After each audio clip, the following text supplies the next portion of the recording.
అనంత కరుణామయుడు అపార కృపాశీలుడైన అల్లాహ్ పేరుతో ప్రారంభిస్తున్నాను. సూరే హామీం అసజ్దా 33 నుంచి 45వ ఆయత్ వరకు 5 వరకు. మరి ఏ వ్యక్తి అయితే అల్లాహ్ వైపునకు పిలుపునిచ్చి సత్కార్యాలు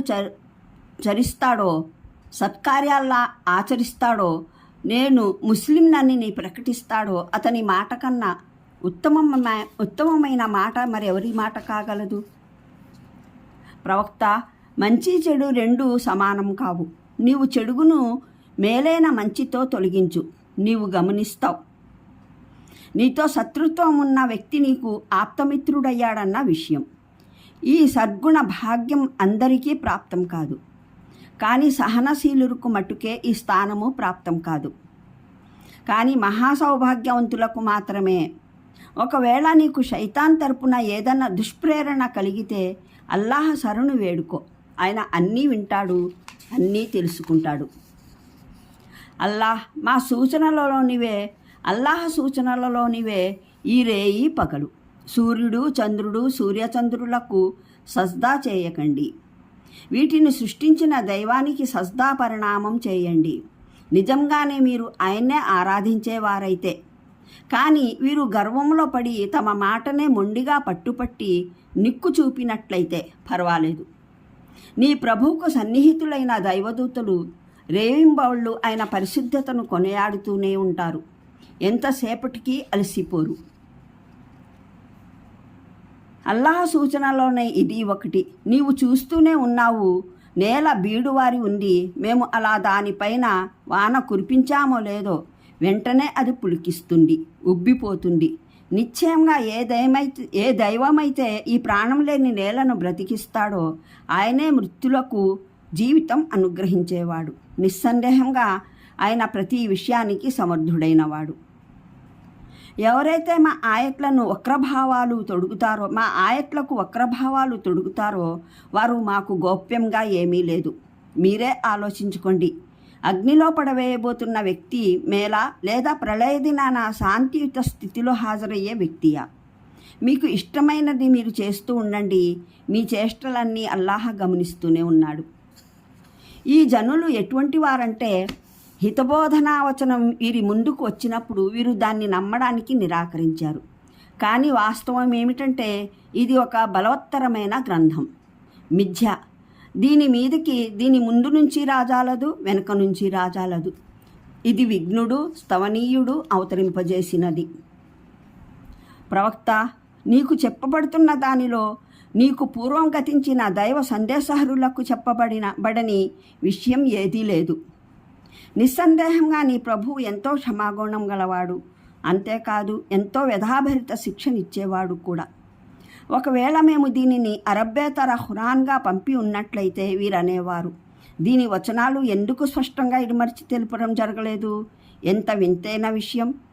వచనమేమో అరబ్బేతరమైతే సంబోధితులేమో అరబ్బులు. వీరికి చెప్పు, ఈ ఖురాన్ విశ్వసించే వారికైతే మార్గబోధిని, నివారిణి. కానీ ఎవరైతే విశ్వసించరో వారికి ఇది చెవులపై మూత, కళ్ళకు గంత. వారి స్థితి ఏమిటంటే వారికి బహుదూరం నుండి కేక వేసినట్లు ఉంటుంది.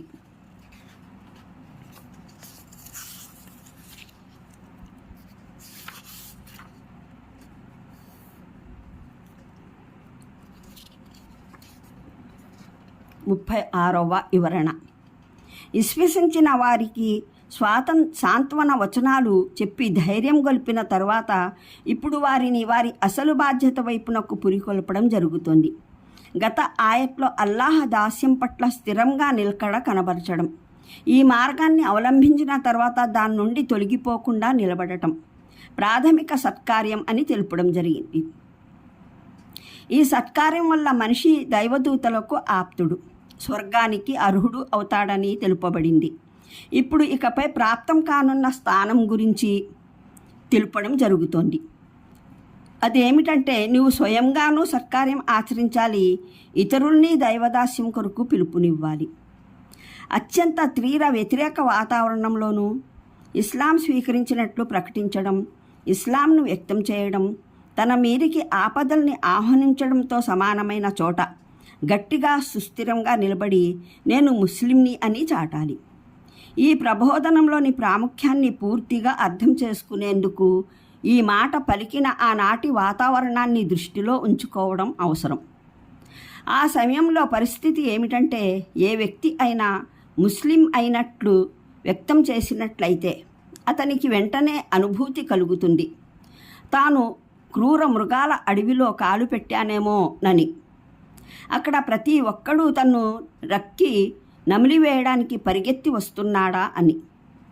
ఇంకా ఒక్క అడుగు ముందుకు వేసి ఇస్లాం ప్రచారం కొరకు నోరు ఇప్పిన వ్యక్తి అయితే క్రూర మృగాలను రండి నన్ను చీల్చి చెండాడండి అని ఆహ్వానించినట్లే. ఇటువంటి పరిస్థితుల్లో సెలవీయడం జరిగింది. ఒక వ్యక్తి అల్లాహను తన ప్రభువుగా నమ్మి సన్మార్గాన్ని అవలంబించడం, దానిపైన తొనక్కుండా నిలబడటం నిస్సందేహంగా దాని స్థానాన పెద్ద ప్రాథమిక సత్కార్యమే. కానీ పరిణితి చెందిన సత్కార్యం అంటే మనిషి లేచి నిలబడి నేను ముస్లింలని ప్రకటించడం, ఇంకా పర్యవసానాలకు ఖాతరు చేయకుండా అల్లాహ్ దాస్యం వైపునకు మానవుల్ని ఆహ్వానించడం. ఈ కార్యాచరణలో తన శీలాన్ని పరిశుద్ధమైనదిగా కాపాడుకోవడం, ఇస్లాంను దాని అనుయాయులను వేలెత్తి చూపే అవకాశం ఎవ్వరికీ ఇవ్వకుండా మసులుకోవడం. ఈ బోధనలోని సంపూర్ణ అర్థాన్ని గ్రహించడానికి కూడా ప్రవక్త మహానీయులు సల్లల్లాహు అలైహి వసల్లం ఆయన ద్వారా ఆయన అనుయాయులకు ఈ నిర్దేశాలు ఇవ్వబడినటువంటి పరిస్థితుల్ని దృష్టిలో ఉంచుకోవాలి. పరిస్థితి ఎలా ఉండేదంటే, సత్య సందేశాన్ని అత్యంత మంకుతనంతో, తీవ్రమైన ఉగ్ర వ్యతిరేకతతో ఎదిరించడం జరుగుతుంది. ఈ వైఖరిలో నైతికత, మానవత, సౌజన్యతల సకల సరిహద్దులను బేఖాతరు చేయడం జరిగింది.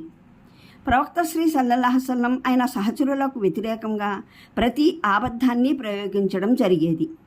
అన్ని రకాల ఎత్తుగడలు ఆయన్ని అప్రదిష్ట పాలు చేయడానికి, ఆయన పట్ల ప్రజల్లో అపార్థాలు సృష్టించడానికి ప్రయోగించబడేవి. రకరకాల ఆరోపణలు ఆయనపై మోపేవారు.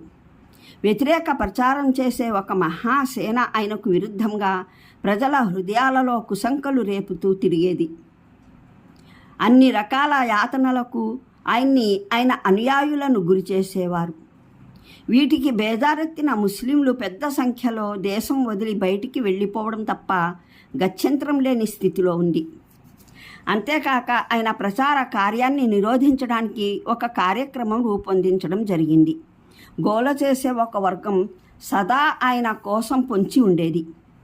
ఆయన సత్య సందేశం కోసం నోరు ఇప్పగానే బాగా గలభా చేసి ఆయన చెప్పిన ఏ మాట వినిపించకుండా చేయాలని చూసేది. ఇటువంటి నిరుత్సాహకరమైన పరిస్థితుల్లో చూడటానికి సందేశ వ్యాప్తికి అన్ని ద్వారాలు మూయవేయబడినట్లే కనిపించేవి. అటువంటప్పుడు విరోధాన్ని ఛేదించే ఈ ఉపాయం ప్రవక్త శ్రీ సల్లల్లాహు అలైహి వసల్లంకి తెలుపడం జరిగింది. మొదటి విషయం మంచి చెడులు సమానం కావని సెలవీయడం జరిగింది. అంటే బాహ్యంలో నీ విరోధులు చెడుల భయంకర తుఫాను తెచ్చిపెట్టినా దానికి ఎదురుగా మంచి అన్నది అసక్తత, వివసత నిండి ఉన్నట్లు కనిపించినా అసలు స్వయంగా చెడులోనే బలహీనత ఉంటుంది. అది దాని మూలాలు నరికివేస్తుంది. మానవుడు మానవునిగా ఉన్నంతకాలం అతని ప్రకృతి చెడును ఏవగించుకోకుండా ఉండజాలదు. చెడును గురించి దాని సహచరులకే కాదు, దాని ధ్వజవాహకులకు సైతం తమ ఆంతర్యంలో తెలుసు. తాము చెబుతున్నది అబద్ధాలే అని, తాము చేస్తున్నది అన్యాయం, అత్యాచారమని, తమ స్వార్థం కొరకు తాము మొండిగా వ్యవహరిస్తున్నామని. ఈ విషయం ఇతరుల హృదయాలలో వారి పట్ల గౌరవం, విలువ సృష్టించడం అలా ఉంచి వారిని స్వయంగా తమ దృష్టిలోనే కించపరుస్తుంది.